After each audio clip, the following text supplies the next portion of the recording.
broadcast to test the public warning system. The test is normally conducted between 10 a.m. and noon each Wednesday, weather permitting. The signal was also used to test the activation and emergency readiness of the Skywater network of radio operators.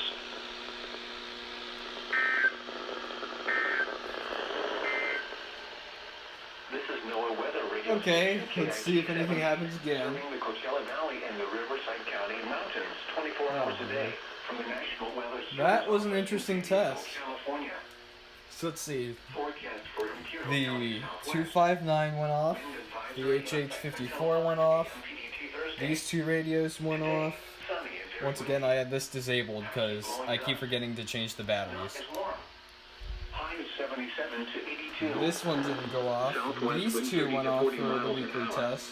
This one also went off. These two did not go off as per usual, which is sad. These two went off for unrecognized message. And this one went off a required weekly test. This one also activated. I'm not too sure if this did. Let's turn everything off. Southwest wind 25 to 35 miles an hour in the morning, becoming west 15 to 25 miles an hour in the afternoon. Thursday night, clear and windy. Actually blowing west in the evening. Lows 54 to 64. West winds 20 to 30 miles an hour. Gusts up to 45 miles an hour. Friday, sunny, breezy, and warmer. Highs 86 to 91. Southwest wind 10 to 20 miles and...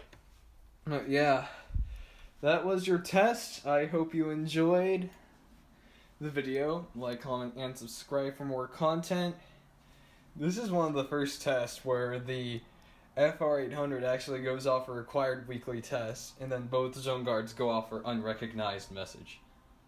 But yeah, that was today's test. I hope you enjoyed. Please stay tuned for more content. That's it. Weather radios.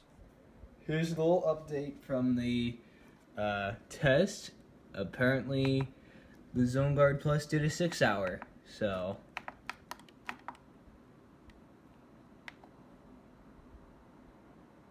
oh, whatever. But yeah, the Zone Guard did a 6 hour, and so did the FR800, so... yeah, it's gonna be great. Let's see. 6:53. Yep. Both of those did 6 hours, but whatever.